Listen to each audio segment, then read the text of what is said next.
Siempre Venezuela. 2 horas de información, noticia, cultura, música y la presencia de la migración venezolana en el mundo. A partir de este momento, Venezuela siempre, siempre Venezuela. Bueno, amigos de Venezuela siempre, siempre Venezuela, con este tema bastante sabroso y movidito.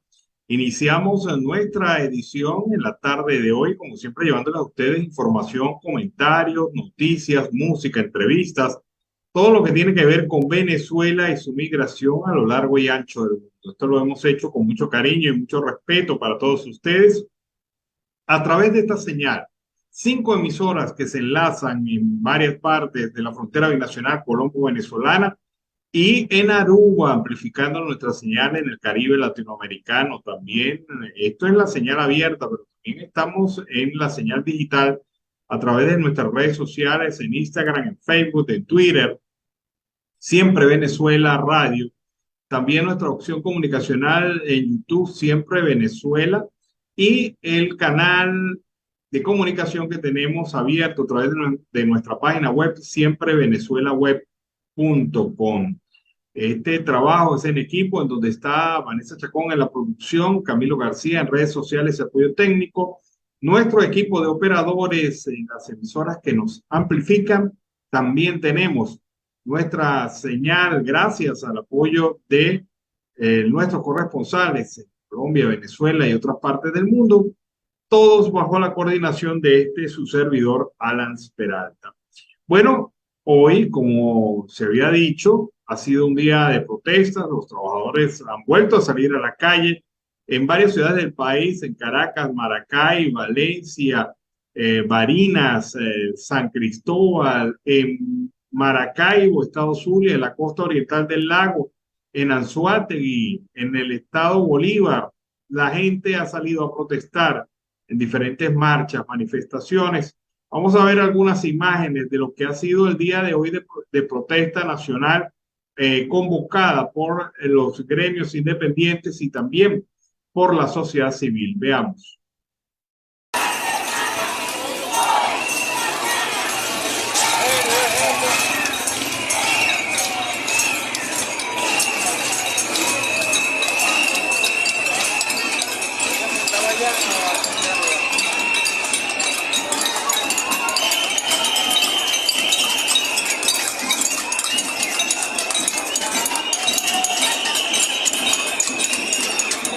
Derecho a protestar.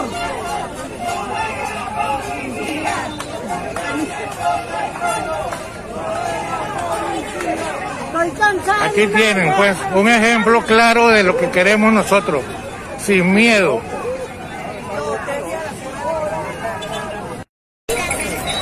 11:18 de la mañana se decidió por hacer una pequeña marcha.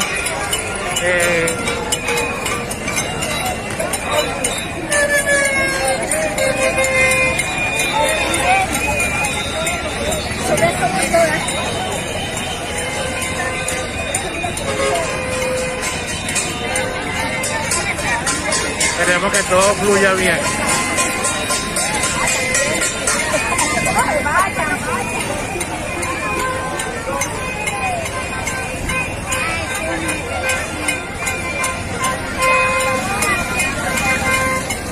Bueno, estamos en sintonía.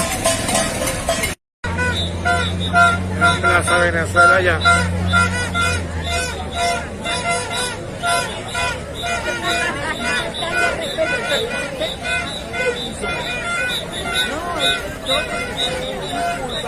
La calle haciendo efecto.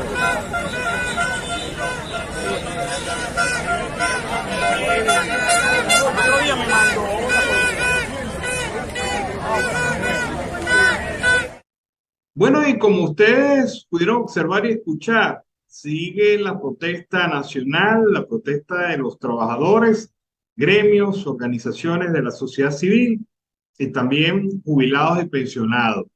Porque la demanda sigue siendo la misma. El gobierno hoy se reúne con representantes de la OIT en la isla de Margarita, intentando aislarse del problema, intentando evitar que la gente de la OIT tenga la idea o el criterio suficiente al ver las marchas para decir que la cosa está bastante seria en Venezuela, pero no basta con encerrarlos. Esta situación ha sido retumbe a nivel internacional, estas protestas han retumbado a nivel internacional y es obvio que el gobierno no puede pararlas, con amenazas, con violencia, con despidos, con acciones. Incluso se dice que está preocupado por lo que pueda pasar con la Serie del Caribe que se va a desarrollar este día jueves en la ciudad de Caracas. Se inicia la Serie del Caribe en la ciudad de Caracas, en un moderno estadio donde no se ha escatimado esfuerzo ni gasto.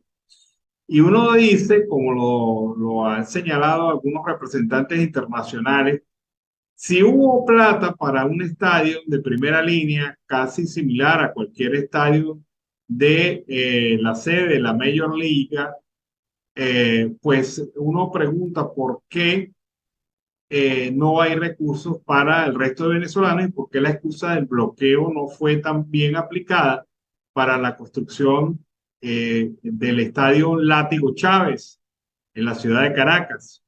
Pues cada quien tiene sus prioridades y el gobierno tiene sus prioridades que evidentemente no son en nada colocar a los trabajadores en el primer nivel o la situación de derechos humanos en el primer nivel. Para el gobierno, pan y circo es la prioridad. Y bueno, ahora viene la Serie del Caribe y el gobierno ha amenazado incluso con acciones penales contra quienes protesten en los alrededores o en las cercanías del estadio, intentando, bueno, paralizar o llamar la atención sobre los problemas del país. Vamos a ver qué sucede ahora con este tema de la Serie del Caribe y las protestas de los trabajadores. Ahora también, en materia informativa, hay que revisar estas cifras que ha publicado un trabajo de investigación de la periodista Indira Roja sobre la educación venezolana. Fíjense ustedes estos datos. Venezuela perdió el 25% de sus maestros entre 2018 y 2021, pero también perdió el 16% de los estudiantes matriculados en primaria y bachillerato. Se estimó que en marzo del 2022, 29% de los 2.900.000 niños que asistían de manera irregular a las escuelas no recibían clases por falta de docentes. También el salario de un docente perdió el 95,9% de su valor en los últimos 25 años para igualar el monto que ganaba cada mes en 1997. Se deben reunir hoy 2 años de salario. El número de egresados de la UPEL cayó 83% entre 2001 y 2021. El número de nuevos ingresos de la UPEL se redujo en 68%. ¿Y por qué la UPEL? Porque la Universidad Pedagógica Experimental Libertador es la universidad que en su gran mayoría forma a los educadores de Venezuela. En el 2021, la UPEL recibió en promedio 83,2% menos nuevos estudiantes que en el 2015 en geografía, historia, química, matemática, ciencias de la tierra, biología.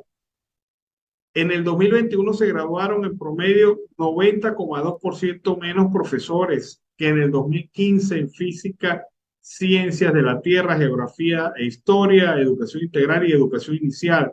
El número de egresados del Instituto Pedagógico de Caracas, que es la otra institución venezolana que también forma educadores, bajó 71,5% en los últimos 6 años. Es decir, la educación venezolana en números claramente y señalada indica que además del tema salarial está el tema de la caída en el número de educadores en Venezuela, lo que está afectando no solamente el tema de la presencia laboral, sino también la ausencia de personas idóneas, capacitadas para preparar a los niños venezolanos. Vamos en este momento a escuchar el reporte de Rixia Navarro desde la costa oriental del lago, que ha estado muy pendiente de las protestas que se realizan en esta zona del país.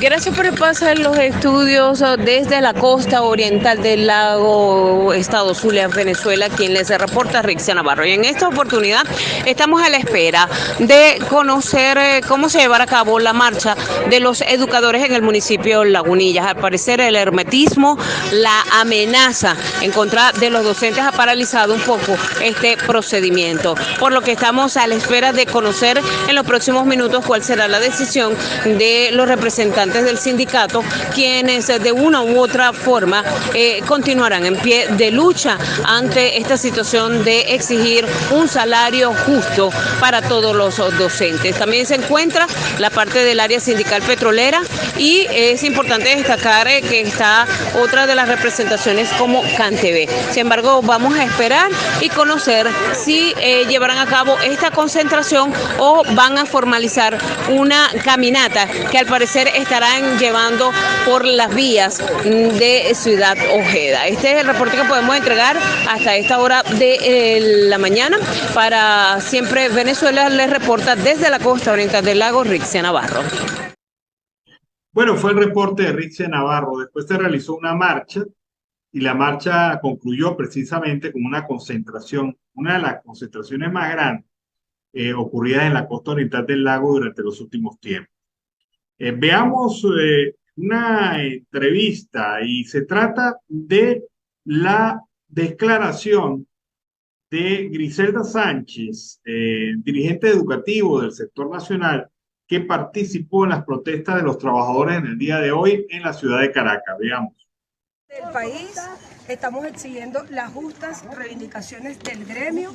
Tenemos un mes en la calle movilizado en cada rincón de Venezuela y hasta el sol de hoy todavía ninguna de las federaciones que hacen vida en la coalición nacional han entregado el pliego petitorio al Ministerio del Trabajo para que el Ministerio del Trabajo pues haga también y entienda y tenga que hacer lo que todos sabemos que tienen que hacer. Primero, profe, nosotros hemos cumplido con todo lo que está establecido en la ley. Tenemos 3 años esperando por una discusión de un contrato donde lo único que hemos encontrado es más vejaciones, más violación de derechos al sector. Vimos como, por ejemplo, el año pasado se le suspendió el salario a más de 3.000 trabajadores. Todavía hay docentes que no han cobrado su bono vacacional, que no han cobrado sus utilidades y no ha habido un pronunciamiento, no ha habido una exigencia, como lo hemos hecho nosotros pública, porque no es solamente un comunicado, es un pronunciamiento público de las 17 federaciones que hacen vida en esta mesa negociadora y a la cual nosotros el día de hoy queremos exhortar para que entreguen nuestro pliego, nuestras exigencias que le estamos haciendo. Primeramente, que se entienda que no podemos aceptar más discusiones de contratos en bolívares. El sueldo de los trabajadores debe ser anclado al petro o al dólar. Y digo al petro porque, bueno, porque es la moneda que ellos reconocen, bueno, al petro, pero que lo anclen porque Maduro hace 1 año y medio dijo que lo iba a hacer y no lo hizo. Son 3 años, profe, donde usted muy bien sabe que en el mes de marzo nos quitaron el 50% de nuestras primas a todos los trabajadores del sector educación. No es posible que todavía tengamos nosotros prácticamente un mes en la calle, que el 80% de las escuelas del país estén hoy paralizadas y que todavía las federaciones no hayan llevado el pliego de peticiones al Ministerio del Trabajo y que esto se convierta, si es posible, en un pliego. Bueno, ahí está entonces la situación, lo que están exigiendo en este caso los docentes ante el gobierno nacional y no hay respuesta todavía. La calle sigue calentándose y no hay respuesta todavía. Desde Venezuela, siempre Venezuela, con este tema iniciamos nuestro segundo segmento en la tarde de hoy, como siempre llevándoles a ustedes información, comentarios, noticias, música, entrevistas, todo lo que tiene que ver con Venezuela y su migración a lo largo y ancho del mundo. El dirigente político nacional, Stalin González, ha dicho que una vez más el régimen venezolano se empeña en atacar a las ONG. Durante años su misión ha sido clara, asegura Stalin González, sepultar a los espacios cívicos democráticos y aniquilar a quienes suman esfuerzos para brindar soluciones y tender una mano amiga a los más vulnerables. Aun cuando el régimen tiene de más de una década escondiendo la cifra del sector público, pretenden controlar y silenciar todo aquello que les incomode y promueva valores, derechos humanos o represente alguna ayuda para los venezolanos. A juicio de Stalin González, la estrategia del gobierno es atacar, seguir vulnerando y acabar con la sociedad civil a través de la eliminación, persecución y criminalización de las ONG en Venezuela. Y bueno, en eso avanza la ley que se discute actualmente en la Asamblea Nacional Ilegítima en este momento. Para el sector farmacéutico venezolano, el año 2021 fue un año de recuperación. De acuerdo con el cierre del año, se ubicó esta recuperación en un 14%, según lo reveló el presidente de la Cámara de la Industria Farmacéutica, CIFAR, Tito López. Esto no quiere decir que la industria esté oxigenada. Resaltó al tiempo que detalló que se cerró el año con alrededor de 194 millones de unidades en el año 2022. También destacó que se está estabilizando el mercado farmacéutico con un promedio de 16 millones de unidades mensuales e indicó que se debe trabajar más en medicinas para enfermedades catastróficas. Igualmente dijo que la industria venezolana discute trimestralmente el contrato colectivo con sus trabajadores. El presidente de la Cámara de la Industria Farmacéutica, Tito López, expresó que todos los industriales en Venezuela han hecho un esfuerzo titánico para mantenerse activos. Asimismo, indicó que durante el 2023 van a seguir trabajando por el país y hacer crecer la economía para recuperar el salario de los trabajadores. Por otra parte, López, quien es también vicepresidente de Conindustria, explicó que hay sectores afectados como el textil y el de autopartes por la política arancelaria, mientras que otros sectores han crecido como el de alimentos y de medicamentos. Lamentablemente los impuestos arrinconan a los industriales. Señaló al mismo tiempo que añadió que se está trabajando con su propio músculo financiero. Afirmó que los empresarios continuarán reuniéndose con el gobierno de facto, así como también con representantes de diversos entes. Advierte que se necesita del crédito bancario al ciudadano para comenzar a activar el consumo. Afirma que en Venezuela hay actualmente 2.200 empresas activas de las 13.000 que habían hace 12 años atrás. Bueno, este fin de semana fue fin de semana de lanzamiento de políticos en las primarias. Carlos Ocariz, el dirigente político de la organización Primera Justicia, presentó su precandidatura presidencial en las primarias de la oposición. Veamos. Como todos me he caído y me he levantado. He cometido errores y he aprendido de esos errores. Cuando comencé a caminar aquí en Petare me decían que nunca iba a poder ganar. Y ganamos. Cuando ganamos me decían que nunca iba a poder gobernar. Y gobernamos con excelencia. De Petare aprendí que no hay imposibles, que una sonrisa lo puede todo, que la creatividad es el arma letal frente a la adversidad. He dedicado mi vida a servir. Y en esta gran escuela aprendí que con voluntad y gerencia se puede reducir la violencia, que con el corazón se puede gobernar para todos. Y que cuando se quiere, se pueden lograr que los sueños se hagan realidad. Sí, yo quiero ser presidente, porque liderar es escuchar. Y hace mucho tiempo que este país grita cambio. En Caracas, el sol sale por Petare. Y pronto ese sol saldrá por toda Venezuela.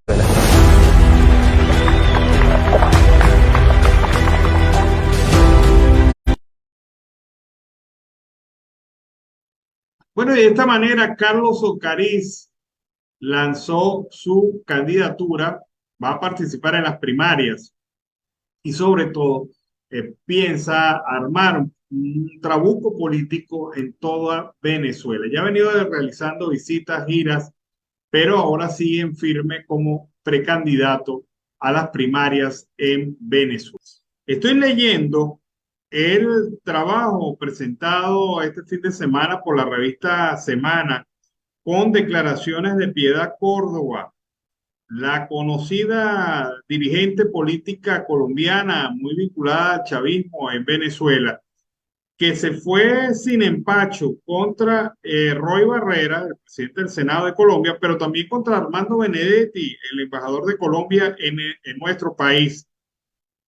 Ha dicho y ha calificado de una manera muy cruda a Benedetti, a quien lo ha calificado por la medida más bajita para que ustedes tengan idea de descerebrado. Las otras palabras no las vamos a repetir, pero ha sido muy fuerte la dirigente política colombiana Piedad Córdoba en contra de Benedetti y lo acusa de estar en Venezuela con la única intención, la única razón de utilizar sus lazos para hacer negocios en el país.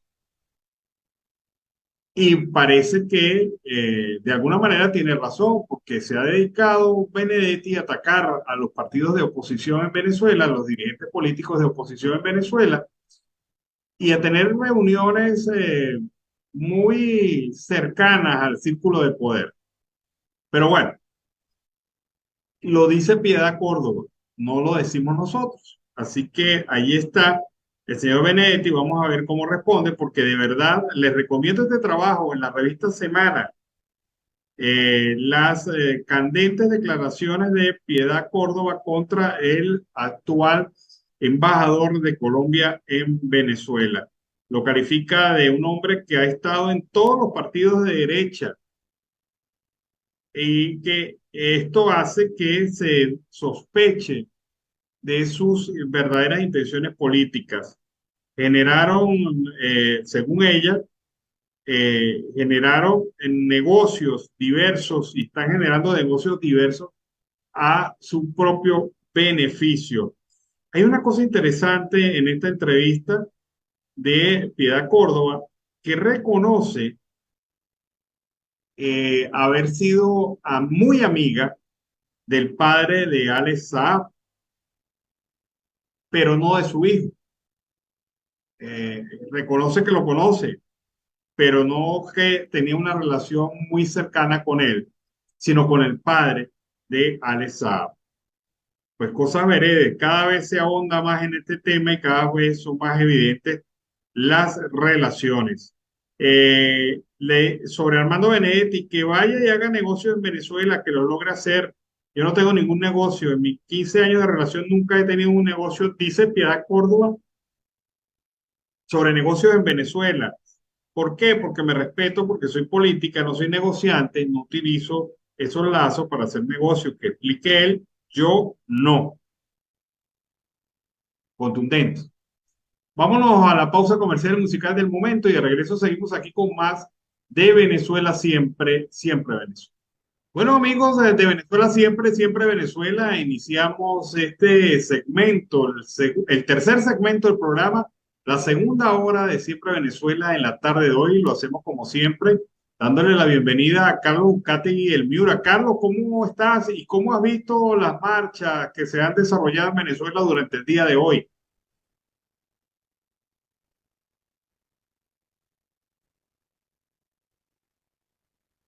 Buenas tardes, audiencia de más. Esto ha sido un fenómeno, las marchas en el occidente del país, desde el estado Táchira, estado Trujillo, sobre todo en la ciudad de Maracaibo, también en Portuguesa, en Barinas, que no han descansado, en Barinas están en pie en la calle, pero la marcha hoy en el estado Zulia, pero sobre todo en la ciudad principal, que es Maracaibo, Alan, ha estado muy, pero muy movida hasta las 12:30 del día de hoy. Todos los marchantes fueron los jubilados, pensionados, maestros, docentes, colegio de bioanálisis, colegio de médicos, fueron diferentes sindicatos que tenía tiempo que no veía a muchos de los conocidos allá en la ciudad del Sol Amada, pero la gente está en la calle. Alan, van a seguir las marchas, vi que en algunos puntos estaba la gente del sindicato de trabajadores de la gobernación misma, se les pararon al gobernador Manuel Rosales en la capital del Zulia. Y al igual que en Barinas, Alan, los maestros siguen en tema de pie, al igual que en Portuguesa, no hay clases en la gran mayoría de las ciudades capitalinas.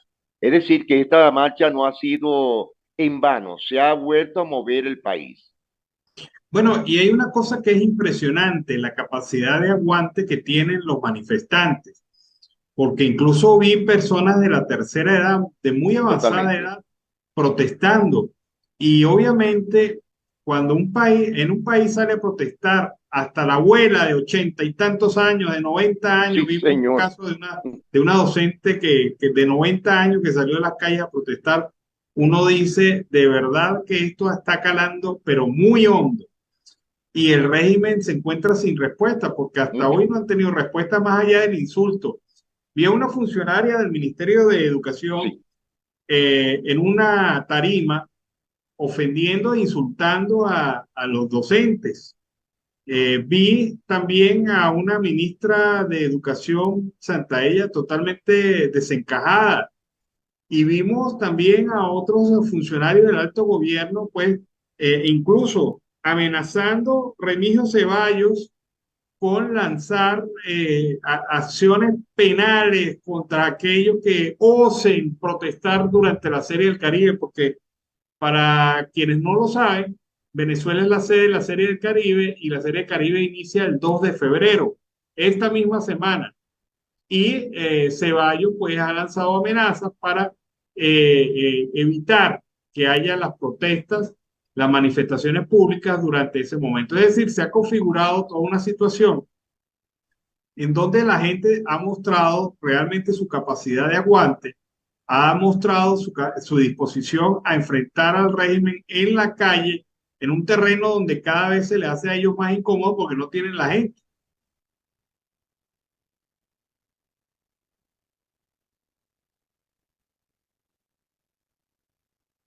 yo lo que veo, Alan, por lo menos fíjate en el tema del general Remigio, que debería ser todavía mayor, porque yo no sé cómo se ganó él esas charreteras de general, si no entendemos ese punto, pero los amenazó de instituciones, Alan, y lo más triste del caso es que los directores de las escuelas bolivarianas socialistas están como los cubanos, echando uñas, radio bemba, acusándolos a los que no han ido porque los están obligando a firmar la entrada y salida de las escuelas bolivarianas, sobre todo. Alan, eso poco le ha importado a los maestros, son unos caballitos de batalla estas personas, pero lo que yo admiro y seguiré admirando, Alan, es a las asociaciones de jubilados de diferentes gremios y asociaciones federativas, tanto de maestros, profesorado, etcétera. Son cantidades, ya son cantidades de personas de diferentes puntos.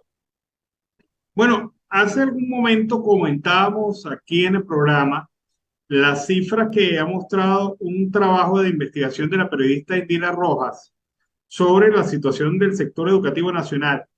Fíjate el tema de la calidad educativa en Venezuela. Entre 2018 y 2021, Venezuela perdió 25% de los maestros Por supuesto. porque renunciaron, se fueron y además de eso, perdió el 16% de los estudiantes matriculados en primaria y bachillerato. Grave. Además, grave situación, el salario de un docente uno en el rango del escalafón perdió el 95,9% de su valor en los últimos 25 años. Es decir, para igualar el monto de lo que ganaba un maestro en el año 97, se debe reunir actualmente 2 años de salario. Y esto te demuestra las claras Caramba. por qué la gente está en la calle, obviamente. El número de egresados de la UPEL, que es la universidad más grande formadora de docentes en Venezuela, cayó 83% entre el 2001 y el 2021. Es decir, nadie quiere estudiar educación por los resultados, por lo que se ve. Y ahora sale un ministro y unos funcionarios del gobierno amenazando a los que quedan, a los docentes que quedan, que no están haciendo nada ilegal, sino que están exigiendo su derecho a tener un salario digno y justo. Y los amenazan con Alan, detenerlos y abrirles con sanción detenerlo. administrativa. Qué Ahora barbaridad. mi pregunta de esa aberración, les quitaron, fíjate, los beneficios, uniformes, zapatos, bonos de traslado, bonos de transporte, les quitaron hasta los comedores. ¿Te acuerdas que muchos maestros tenían hasta sus comedores para ir y no regresarse a su casa? También tenían algunos un beneficio de transporte, sobre todo en las zonas rurales. Alan, ya eso no existe. El gobierno no puede eximir y exigir algo que no están dando. Ahora, la pregunta primordial en esto, Alan, que la audiencia también le preocupa, y yo sé que a ti también, y cuando yo lo digo, porque este tema de hablar sobre la educación, los docentes, es porque yo soy hijo de docente, tú eres hijo de docente, vivimos una etapa, sobre todo con nuestros padres, donde nos dieron todo tipo de educación y todas las comodidades, con un sueldo que en esos momentos, en la Cuarta República, hacía de todo. ¿Qué te parece a ti esa burralidad? Porque eso no tiene otra forma, una aberración de colocar maestros con segundo, tercer y cuarto año, ni siquiera un bachillerato completo como normalistas, como en los tiempos de los años 40, 50, 60. Es decir, que pudiesen aprender la nueva generación de relevo con este tipo de educación, Ana. Bueno, van a aprender, no van a aprender, simplemente van a desaprender los pocos que pudieran haber avanzado. Y te lo voy a explicar por qué. No puedes comparar la educación normalista de la década de los 40, donde había incluso hasta preparación y bastante exigencia de los docentes de aquella época con los alumnos, con la educación de bachillerato de hoy día. ¿Por qué razón?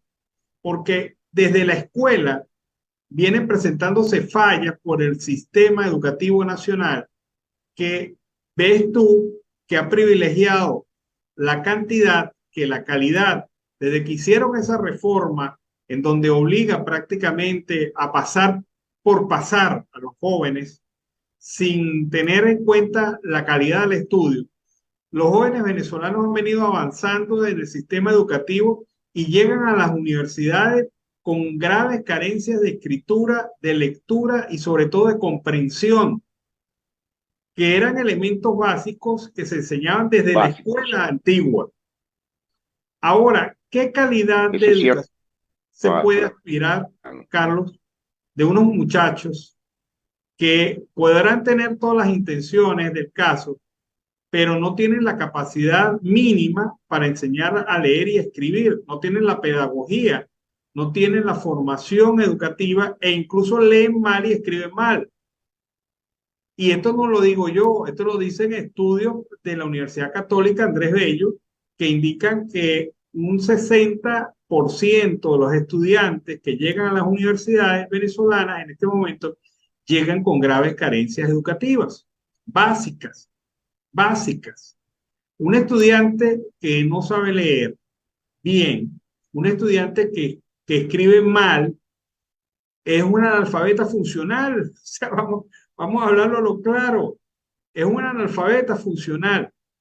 Y piensa el gobierno sustituir a los docentes venezolanos por un analfabeta funcional que no tiene las capacidades mínimas ni la pedagogía mínima para poder dar clase. Eso es lo que quieren con la educación venezolana, una educación súper mediocre. Pero es preocupante, Alan, porque fíjate algo, ¿no? El gobierno de Hugo Chávez Frías eliminó 6 materias que son muy importantes. Puericultura, ¿te acuerdas de esa materia? Eliminaron la historia de Venezuela, porque la eliminaron para ellos hacer su creación como país comunista. Eliminaron las asignaciones técnicas. ¿Te acuerdas que había dibujo técnico? Había muchas cuestiones, desde jardinería, y eran materias obligatorias. Aparte de todo, eliminaron una materia muy importante, moral y cívica. ¿Te acuerdas de esa materia? Era muy importante. Ahora, yo aprendí, al igual que tú, de profesores insignes. Eran profesores con mística educacional.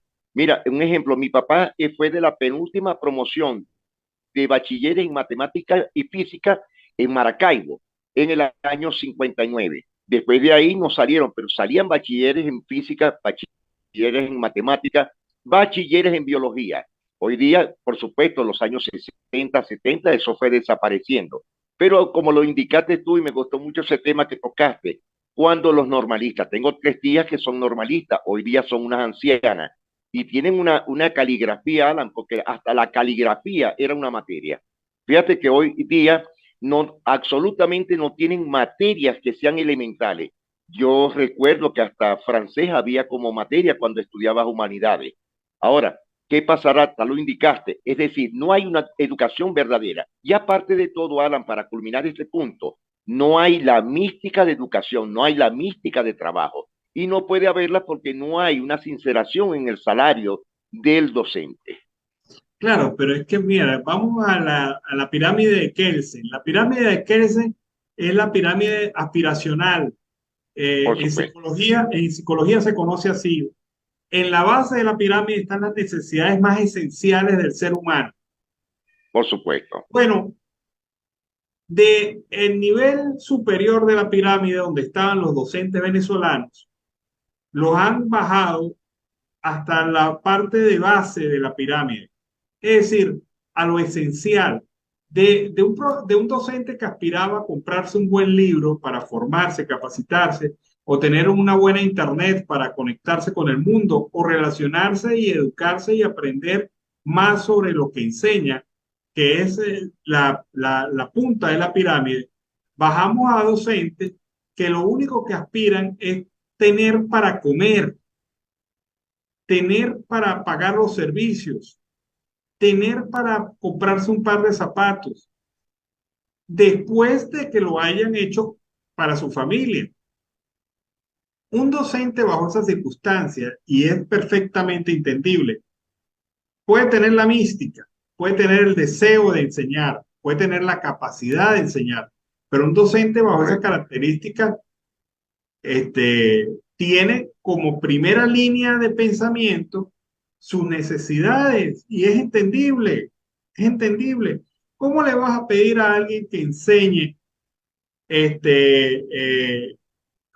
a través de los libros de este régimen del Ministerio de Educación, que enseñe lo bueno de este régimen y de este sistema, porque así están diseñados los libros? Cuando él en carne propia lo que está viviendo es una realidad totalmente diferente.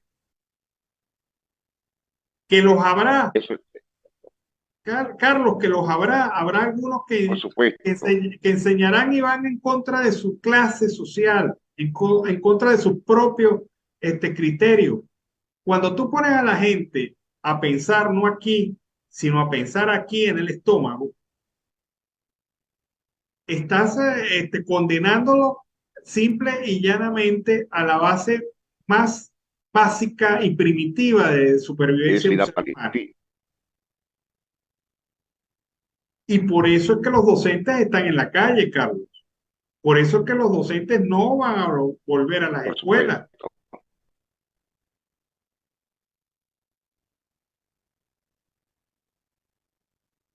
Sí, no regresan, no regresan. Alan, hay una pequeña nota de prensa para mañana. ¿Sabes quiénes se van a activar y van a reclamar por los salarios caídos, los beneficios desde hace muchos años? El sector activo, jubilado y pensionado de PDVSA. Mañana en la avenida La Limpia, frente a Macro, van a estar a las 8 de la mañana en el edificio, en el extinto edificio de PDVSA, que aún todavía están algunas cosas de PDVSA, Pequiven y algunas filiales. Mañana a las 8 de la mañana se alzaron los petroleros, tanto los jubilados, pensionados, sobrevivientes y por supuesto los activos por primera vez. Bueno, pero es que verlo, es que el negocio que les hicieron a ellos es el robo más descarado de toda la historia. Mira, fíjate estas cifras, Carlos y amigos. Es tan malo el negocio petrolero porque en los tiempos de Chávez decidió apropiarse sin pedir permiso, sino por acción ejecutiva, de 2.347 millones de dólares que estaban en el fondo de pensiones de los trabajadores de PDVSA. 2.347 millones. Y uno no entiende cómo en Venezuela, con el barril de petróleo a más de $100, había la necesidad de robarles el fondo de los trabajadores petroleros. Eso es correcto, porque fue un robo. Claro, estaba en la época de las vacas gordas. Y entonces le dicen a los petroleros, mire, le vamos a cambiar esto por bonos de la deuda pública y ustedes van a ganar más en bolívares. Y nosotros nos quedamos con los dólares. Ah, bueno, ¿qué pasó? Se apropiaron del fondo. Nunca les emitieron los bonos de la deuda pública a tiempo, se lo fueron posponiendo y se fue acumulando una deuda y una deuda sobre deuda y deuda sobre deuda, que es lo que el gobierno está pagando ahorita con lo que y venía pagando hasta la semana pasada con los famosos petros que le representaban a los trabajadores, a los jubilados y los pensionados un aproximado de $260 por mes.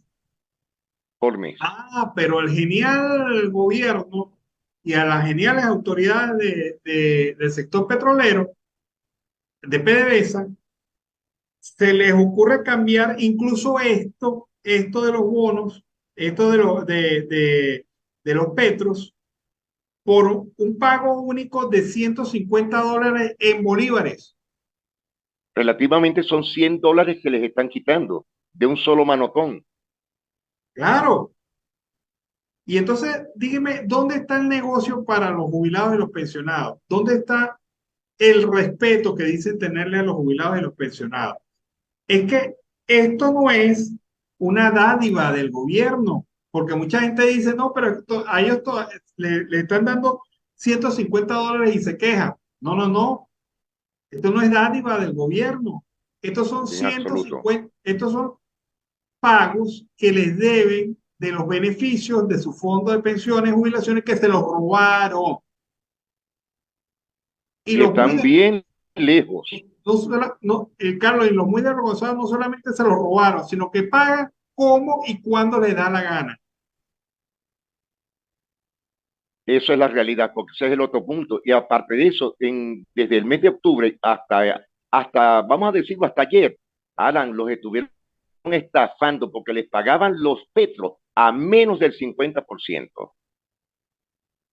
Claro, y ellos salían a un mercado donde otros caribes vinculados a esta gente de directivos del petróleo, de Petróleos de Venezuela, correcto, les caribeaban incluso les esquilmaban lo que le daban en petro, porque nadie cambia petros en Venezuela. Nadie, ya eso tenían una mafia.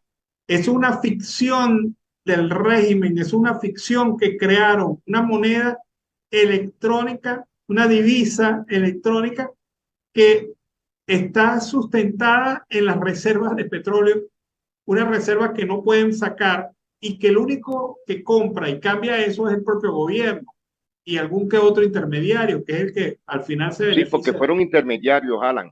Habían intermediarios en todas las puertas de las torres de PDVSA, a donde les cambiaban los petros por menos del 50%. Alan, fíjate algo, vamos a ver si en el transcurso de la semana vamos a tocar un tema también que tiene que ver mucho con los petroleros. ¿Tú te acuerdas del Banco de los Trabajadores de Venezuela? Claro, BTV. Ok, hay algo que yo hice hace muchos años, me gustaría volverlo a recordar contigo. Por eso yo tuve muchos inconvenientes, pero tiene que ver mucho con el sector petrolero. La Torre arde, el caso de Cora Crevi. ¿Te acuerdas de algo del caso de Cora Crevi?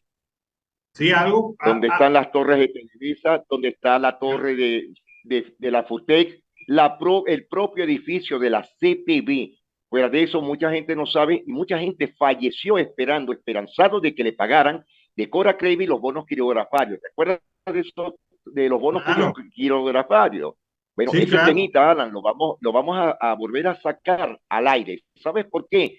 Porque parte de la Torre Arde fue el tema más grave donde los resorts que están en las ciudades capitalinas, Caracas, La Guaira, son parte de la torre de los trabajadores del Banco de los Trabajadores de Venezuela.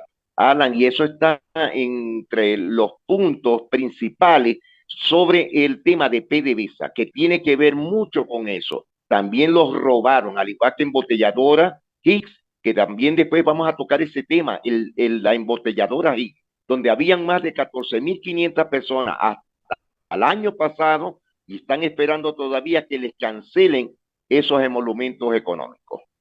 Bueno, Carlos, nos quedan 4 minutos, pero vamos a hablar rapidito de las declaraciones de la señora Piedad Córdoba sobre el actual embajador de Colombia en Venezuela, el señor Armando Benedetti. Ay, Fue dura, fue ácida, fue mortal, fue muy contundente y hasta algunos dirían demasiado excesivo en el uso de palabras ofensivas.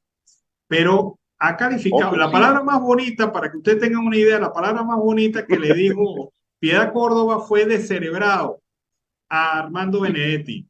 Le dijo descerebrado. al embajador plenipotenciario en Venezuela. Claro, y le dijo una cosa, bueno, hay que ver dos cosas, elementos de esa entrevista que publicó la revista Semana. Piedad Córdoba reconoce que fue muy amiga del papá de Alex Saab. Sí. Pero que de Alex Saab no. Cosa que me luce demasiado sospechoso. Sí, pero totalmente. Bueno, más allá de eso, a Benedetti lo califica prácticamente como un negociante, como que el tipo se vino a Venezuela a buscar plata, a buscar negocio, a armar redes de negocio. Ojo, no lo digo yo, no, señor, lo dijo la senadora Piedad Córdoba. Piedad Córdoba para la revista Semana. Le dio y duro. Bueno, y fue bastante duro. Pero también le dijo saltimbanqui y que cambiaba de partido, pero todos los partidos de derecha, y después se puso a jugar a la izquierda y marcó gol. Pero bueno, ahí están las cosas. Esa es la rochela de negro, así decía mi mamá, esa es la rochela de negro que tienen entre ellos. Claro, pero ya va, ¿de qué ha acusado a Piedad Córdoba en Venezuela? De hacer negocio y de hacer intermediación para negocios con venezolanos, con el régimen de facto, aprovechando su cercanía con Chávez, el enamoramiento que le tenía Chávez a Piedad Córdoba. Pero ahora resulta que ella dice que quien está realmente como caimán en boca de caño no es otro sino el Benedetti. Armando Benedetti. Vamos a ver qué respuesta da Benedetti sobre este tema, porque de verdad que las acusaciones de Piedad Córdoba han sido duras. Y recordemos que Benedetti se le ha dado, debe ser que lo mandaron a callar, pero pues prácticamente todos los días da una declaración contra la oposición en Venezuela. Totalmente. Como si él fuera funcionario venezolano. Sí. Pero bueno, Carlos, esos son los temitas que quedan para mañana. Vamos a dejar algo para mañana, porque si no, se nos van 2 horas y hasta 3 horas del programa nada más chismeando aquí. Mañana vamos con el PPT, Alan. Tenemos que hablar sobre el tema del PPT.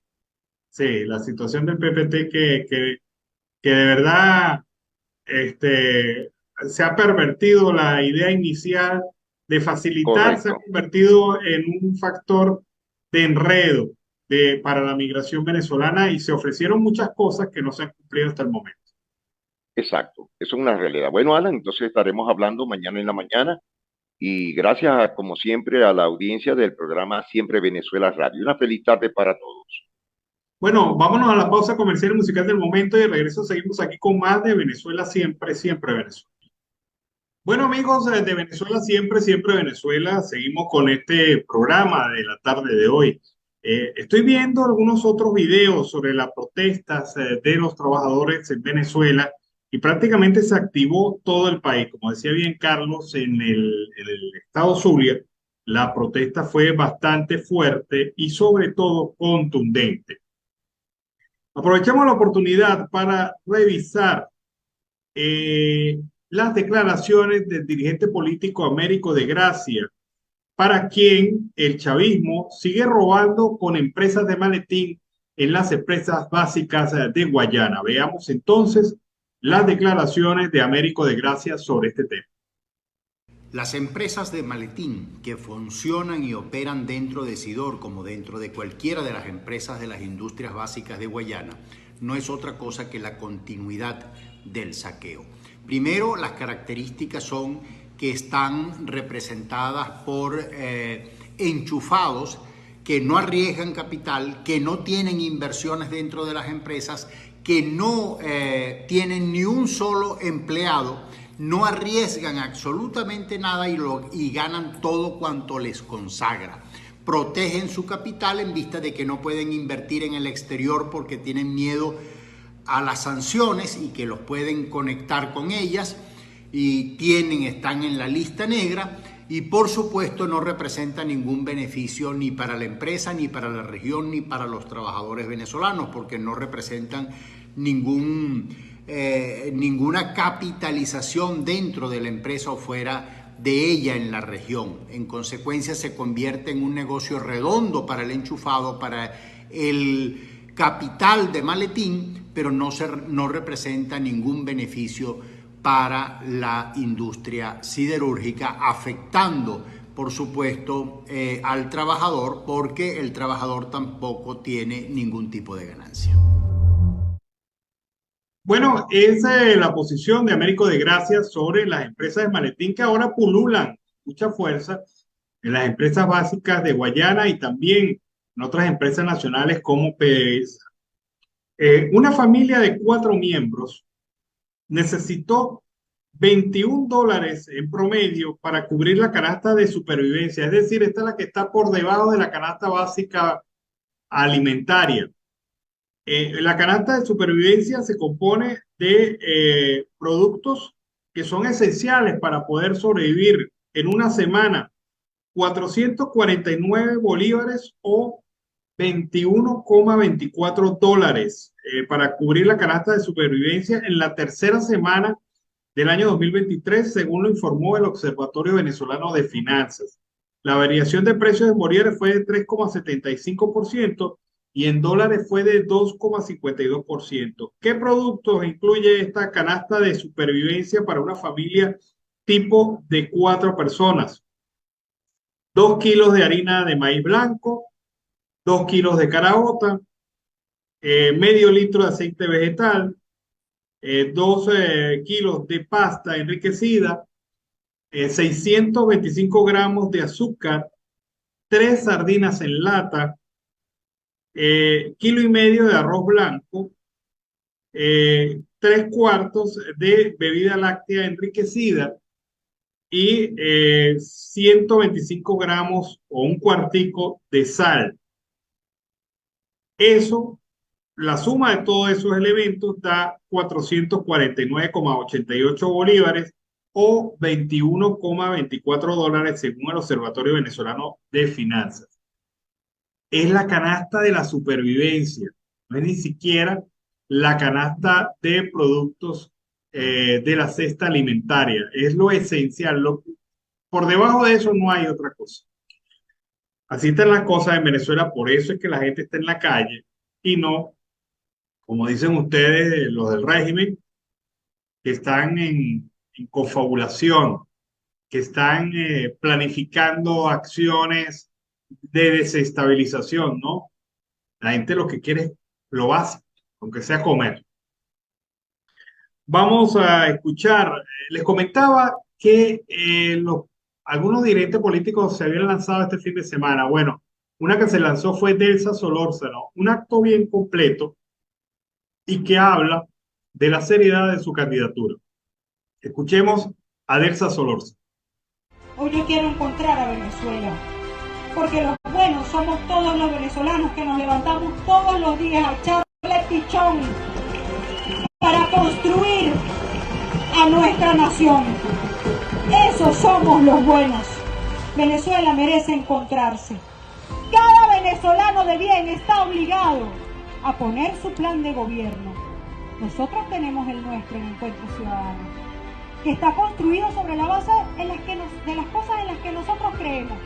Ustedes bien saben que Encuentro Ciudadano es un partido de centro derecha, que creemos firmemente en la propiedad privada, que creemos firmemente en la economía social de mercado, que somos una organización de derechos humanos, que defiende los derechos políticos, los derechos sociales, los derechos económicos, y que cree firmemente en la necesidad de dar seguridad jurídica. Nosotros tenemos la obligación de volver a sonreír, de volver a alegrarnos por los triunfos de otros, de volver a celebrar juntos cuando un niño se gradúa en el colegio o en la universidad. Hablaba con Gaby, que está ahí, el otro día, Gaby Santander, y me decía una frase que me marcó. Cada vez que nosotros logramos que un joven venezolano se gradúe de bachiller, le estamos ganando una pequeña batalla a la dictadura. Porque eso significa que ese muchacho se va a formar. ¿Pero para qué estudia un carricito hoy? Si cuando se gradúen no van a tener dónde trabajar.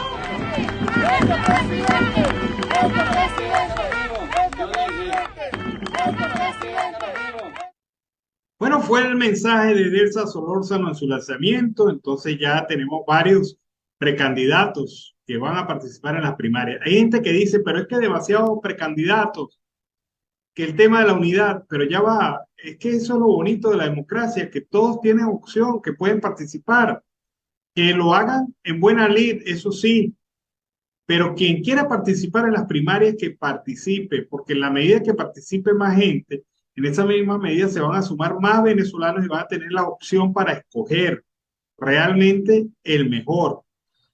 A mí me hubiese gustado primarias con segunda vuelta, porque eso le da más legitimidad al ganador de las primarias. Pero si eso no se puede, por lo menos que se hagan las primarias y se haga a tiempo para enfrentar cualquier intento del régimen de buscar frenar el proceso primario en Venezuela. Con ese reporte cerramos nuestra edición de la tarde de hoy. Como siempre, le hemos llevado información, comentarios, noticias, música, entrevistas, todo lo que tiene que ver con Venezuela y su migración a lo largo y ancho del mundo. Lo hemos hecho con mucho cariño y mucho respeto para todos ustedes a través de esta señal. En trabajo en equipo, en donde está Vanessa Chacón en la producción, Camilo García en redes sociales y apoyo técnico, nuestro equipo de operadores en las emisoras de señal abierta y también aquellos colaboradores y representantes de Siempre Venezuela en Colombia, Venezuela y otras partes del mundo. Todo bajo la coordinación de su servidor, Alan Peralta. Nos vemos entonces mañana. Que pasen una feliz noche. Siempre Venezuela es un programa que te brinda las mejores noticias, comentarios, análisis, entrevistas y música. Información sin censura en la voz de los protagonistas. Todo un equipo de producción de primer nivel. Siempre Venezuela. Lo encontrarás en las radios de tu preferencia. O si no, visítanos en nuestras plataformas digitales. Siempre Venezuela Radio. En Instagram, Facebook y Twitter. De lunes a viernes le decimos lo que en Venezuela prohíben. Porque somos Venezuela siempre. Siempre Venezuela.